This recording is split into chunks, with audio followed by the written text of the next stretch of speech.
इस वक्त मध्य पूर्व तनाव को लेकर जो बड़ी खबर हम आपको बता रहे हैं कि यहां पर ईरान और अमेरिका की जंग के चलते यहां पर ईरान ने यूएई के पोर्ट पर जो है वो हमला कर दिया। और समृद्ध उसमें 3 जो भारतीय हैं उनको चोटें आई हैं, काफी हद तक चोटें आई हैं, उनकी स्थिति जो है गंभीर बताई जा रही है।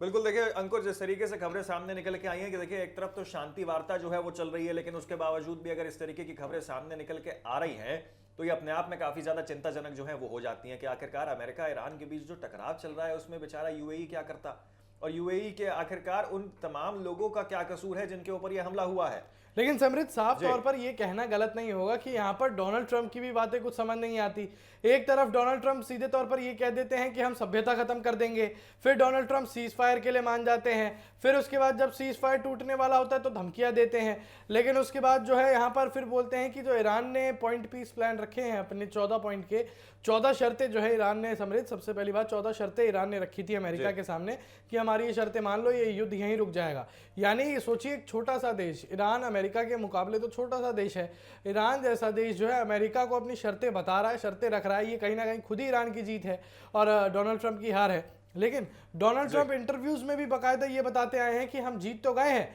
लेकिन मुझे बड़े मार्जिन से जीतना है, मुझे ईरान को घुटनों पर लेके आना है। तो ये कहीं ना कहीं चीजें डोनाल्ड ट्रंप एक चीज लगातार ये भी कह रहे थे कि युद्ध विराम की जब से बातें सामने निकल के आई हैं उसके बाद डोनाल्ड ट्रंप इस चीज का दावा कर रहे थे कि देखिए डोनाल्ड ट्रंप हूं मैं, बड़ा नेता हूं और दूसरी बार का देखिए राष्ट्रपति बन रहा हूं, तो ऐसे में मेरी और अमेरिका की जो बातें हैं उनको आपको मानना पड़ेगा। इस चीज को लेकर लगातार वो प्रेस कॉन्फ्रेंसेस में तमाम लोगों के साथ जब बातें कर रहे थे, उनके बयान सामने निकल के आ रहा था, तो इस चीज को लेकर वो काफी गुरूर से कहते थे कि देखिए मेरी जितनी बातें हैं उनको आपको मानना पड़ेगा, उनको आपको मनवाना पड़ेगा। और ईरान को लेकर देखिए ये चीज ये भी है कि जब से युद्ध विराम लगा है उसके बावजूद भी जो पूरा क्षेत्र है उसके आसपास जो है, जो अमेरिका की सैन्य शक्तियां हैं उनकी गतिविधियां और ज्यादा बढ़ गई हैं एक किस्म से। वो भले ही इतने एक्टिव तरीके से जो है वहां पे अब जंग की मोड में भले ही ना दिख रहे हो, लेकिन एक किस्म से ऑब्जर्वर के रूप में जो है अमेरिका की तमाम सैन्य शक्तियां जो हैं वो मौजूद हैं और वहां पर अपनी पूरी एड़ी चोटी का जोर लगा के 24 घंटे जो है मुस्तैद हैं। एक और चीज देखिए यहाँ पे ये भी है कि जिस तरीके से वहां जो हमला देखने को मिला यूएई पोर्ट के ऊपर, उसके बाद सबसे बड़ी चीज देखिए हम तमाम भारतीयों के लिए भी है, क्योंकि अच्छी खासी संख्या में तकरीबन 1 करोड़ के आसपास जो है वहां पर भारतीय जो है वो निवास करते हैं।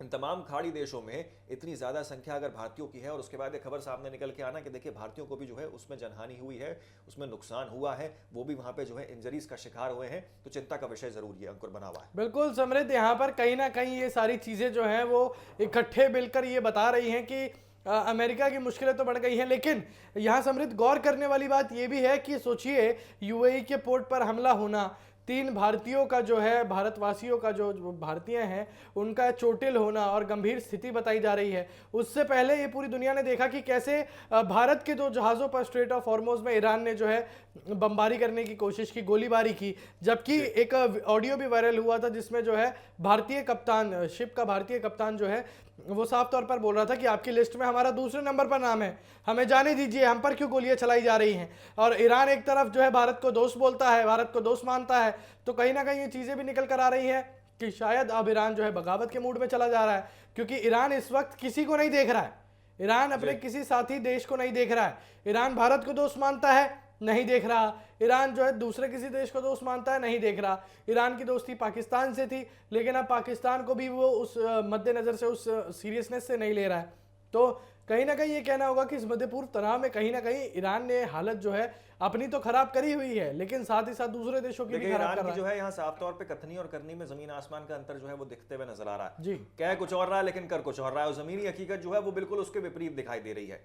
स्ट्रेट ऑफ हॉर्मुज़, क्योंकि देखिए हम लगातार जिक्र कर रहे हैं कि देखिए वो जो पूरा इलाका है वहां से तकरीबन 20 से 30% के आसपास का जो है तेल आयात उसी रास्ते से होता है, यानी कि जो ट्रांसपोर्टेशन है, जो अगर 100 लीटर तेल की खपत मान लीजिए पूरा विश्व करता है, तो उसमें से 20 से 30 लीटर तेल जो है वो उसी रास्ते के जरिए जो है वो लोगों तक पहुंचता है। अब 20 से 30% के आसपास का अगर देखें तेल का आयात उस रास्ते से हो रहा है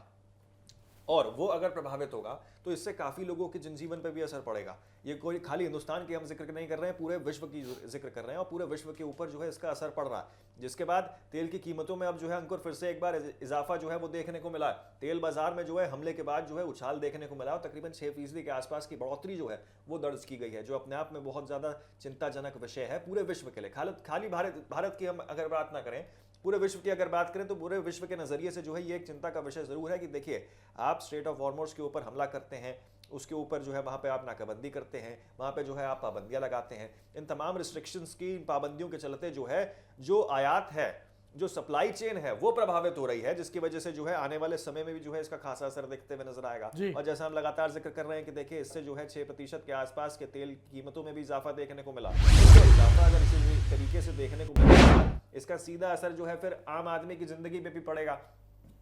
और बात अगर हिंदुस्तान की करें तो आपको बता दें कि हिंदुस्तान के लोगों के ऊपर भी जो है इसका खासा असर देखते हुए पड़ेगा। हालांकि डायरेक्ट तरीके से तो नहीं कह सकते, लेकिन देखिए इनडायरेक्ट तरीके से जो बैरल्स होते हैं उनकी कीमत में इजाफा जो है अंकर वो जरूर 100% जो है वो दिखते हुए आने वाले समय में जो है नजर आ सकता है। यानी कि कच्चे तेल की कीमतों में तो कम से कम इजाफा जो है वो देखने को मिलेगा। हालांकि घरेलू उत्पादन में जो हम तेल या पेट्रोल डीजल की बात करें उसमें भले ही यहाँ पे जो है इजाफा देखने को ना मिले, लेकिन सबसे बड़ा चिंता का विषय देखिए सभी के लिए यह है कि आखिरकार ये जो युद्ध चल रहा है उसका कोई सकारात्मक प्रभाव जो है वो अब तक देखते हुए नजर नहीं बिल्कुल समृद्ध, यहाँ पर हकीकत जो है वो कुछ सकारात्मक होते हुए नहीं दिखाई दे रही है, सकारात्मक बदलाव होते हुए जो है वो नहीं दिखाई दे रहा। क्यों? देखिए समृद्ध, साफ तौर पर मध्य पूर्व तनाव को लेकर हमने यही बात करी कि यहाँ पर मध्य पूर्व तनाव में जो है सीज फायर को लेकर इतनी बातें हुई, लेकिन सीज फायर होता हुआ नजर नहीं आ रहा। यहाँ पर ईरान के द्वारा यूएई पोर्ट पर हमला करवा दिया गया है जिसमें 3 भारतीय भी थे, लेकिन अब देखना होगा कि उस पर भारत की क्या कार्रवाई होगी, क्या कूटनीति होगी।